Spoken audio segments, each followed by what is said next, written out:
Hey guys, welcome back to today's video. So today is Friday, September 14th, 2018, and we're going to look at the new polling data. There aren't many, so this video should be pretty quick, but there are some pretty interesting results. Number one, I don't know why anyone would actually poll the Arkansas governor race, because we already know that one is safe Republican, and the poll does confirm that. But for the Florida governor race, we have a poll from Rasmussen, along with the president's approval rating, and the Wisconsin 1st District, which is currently held by the Speaker of the House, Paul Ryan. So, first of all, we had results from yesterday in terms of polling. I went through each one, and I did point out Rasmussen, and that's the first thing I'm going to talk about today. They currently have a poll that shows Bill Nelson leading by 1%. They also are the most lenient in terms of the president's approval rating. For example, if you go to the president's approval rating according to Rasmussen, it is 47%, compared to every other polling data. Every other pollster in this map of polling data, 44%. 43%, 37%, 38, 38, 40, 43, 38%. Rasmussen sticks out because it's 47%. In terms of the disapprove, we have 53, 50, 54, 54, 54, 57, 56, 52, 51. Right now, Seltzer is the only polling area that pretty much shows a lower disapproval rating than Rasmussen. So Rasmussen has been consistently under what every other poll shows. Rasmussen is pretty regular too. They come out very often, but for some reason they aren't showing them too much. But for example, 49% to 49%, they're a tie when the two polls next to it, -9, -17, -13, -8, -4, -10, still consistent with the negatives, but somehow Rasmussen always shows a tie or a possibly -4 sometimes, or -1. Usually whenever there's a close amount in terms of the president's approval rating, -1, that one was done by Monmouth, so that's not too much. But a tie here by Rasmussen, another tie from Rasmussen. If we find Rasmussen again, let's look over here, -4%. Let's see, so two ties here, one from Reuters and then one from Rasmussen again. So typically Rasmussen is always like positive 3%. I did not see that poll ever. I don't remember seeing that before, but Rasmussen showed the president with a positive 3% approval rating. For some reason, they are very regular, but they aren't shown a lot in terms of showing the president's approval rating. I mean, we see Rasmussen reports a lot, not just for approval rating polls, but they are there pretty often. But for today's polls, we have another race, and that is the state of Florida. So they say the Democrat would win there by 6%, according to this poll. And they also show the president with a pretty high approval rating in Florida. So if you trust the results for the approval rating, you also have to trust the results for the Democrat congressional ballot lead. You have to trust the results for the Florida governor race, for all the other races they poll. And you can't just pick and choose which ones you choose to believe in. And the Florida governor race, they show Andrew Gillum leading by 6%. That is a pretty considerable amount. I would not expect that from somewhere that shows the president with a higher approval rating than what every other pollster says. Showing the Democrat ahead by 6% is the highest that he has led in all of these polls.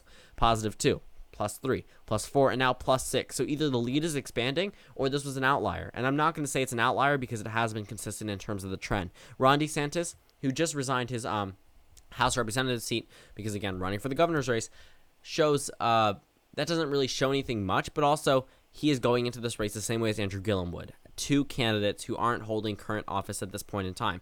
And the Florida governor race, currently held by a Republican, is possibly going to a Democrat. But what's interesting is that the Senate election is likely going to go to the Republican from Democratic control. So it's very interesting seeing these results where the same ballot with the same pollster that shows the race getting close for the Senate race, because that same poll showed that Bill Nelson would lead by a mere 1%, but somehow is showing Andrew Gillum winning by 6%. Is very considerable, especially by someone like Rasmussen, which is typically a little bit more right-leaning. Even though they try not to be, they typically overestimate the president's approval rating, so you wouldn't really expect a Democrat to do pretty well in a poll, but a 6% lead is very solid, especially leading into the election with 48% of the vote already, meaning you only need 2.1% win to actually win this election. In terms of the Arkansas governor race, again, I don't know why anyone would truly need to pull that race before. It's not much from where it was before back in March, maybe just dropping 4%. Maybe they just wanted to do a poll in Arkansas. It doesn't hurt, but I wouldn't see a true reason for why it needed to be done. For the Wisconsin 1st District, Steele versus Bryce, Randy Bryce is a mild progressive type candidate. He is someone who is hoping to replace Paul Ryan in this race here. And keep in mind, Paul Ryan is not running for re-election. If you didn't know that, I made a whole video about that when he announced that he was not going to run for re-election. Pretty considerable when the Speaker of the House decides not to run for re-election. I remember, I believe in 1994, the Speaker of the House was defeated in Washington. But I don't think Paul Ryan thought that was happening. I just truly believe that he did not want to stay in politics, possibly considering another run for some other political office. But still, we look at this, and right now, Steele leads by 6%. So before people, this is a toss-up race according to Real Clear Politics. This shouldn't have been won. Paul Ryan won here by over 30% in 2016. So this race getting close definitely says something, but it doesn't say something personally about Paul Ryan. There are many voters who were interviewed who said they voted for Paul Ryan, but would now vote against the president's agenda just because they don't necessarily approve of what he's doing at this point in time, which is the main reason why the Democrat is actually getting a lot more traction there than another Democrat would against someone like Paul Ryan. So the Wisconsin 1st District race is going to be one to watch because if that one flips, even though Paul Ryan is not on the ballot, it is still something to note. But for right now, it looks like that the Republican will win there by 6%, already at 50% of the vote, taken by New York Times in their new live tracking. If you haven't checked that out, it's really interesting. I believe they're covering, but you're going to want to see that. I'll probably pull it up right after this. In the President Trump approval rating, disapprove plus 4% by Rasmussen. So again, if you're believing the approval rating of the president by Rasmussen reports, you also have to believe that the Democrat is leading by 6% in the Florida governor race. You cannot pick and choose which polls to pretty much accept because they may not fit your agenda or they may fit your agenda. Keep that in mind. You're always going to want to keep an open mind when you look at this data because it's truly the only thing that we have except for fundraising and maybe knowing a couple people in the state itself. Other than that, we don't have too much data from the state. Living in a state doesn't necessarily mean that you always know how your state is going to vote. Yes, you will be around people, but keep in mind, even in my home state of Maryland, I cannot say that I speak for everyone in Maryland. There are people who I could think would vote one way that may not. I know there are some people in my county specifically, which is a very Democratic county. Donald Trump only got 8% of the vote here that are voting for a Republican governor who would not vote for any other Republican. And I would expect them to vote for the Democratic candidate. I mean, they've supported Bernie Sanders before, but I guess they're voting for my Republican governor on the mere reason that they like what he's been doing. So things like that, I can't always gauge, but still, you will have a little bit more of a, I guess, more knowledge in terms of your state and how they vote. But also, when you live in bigger states like California or New York or Florida, you can't really say because you live in an area of Miami or in Tallahassee, you can't really say that you speak for the entire state and you know 100% how it's going to vote.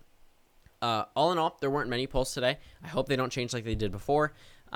Big news really is that the Democrat is leading by 6% in the Florida governor race, and the Wisconsin 1st District is now leading in the GOP column according to the polling data.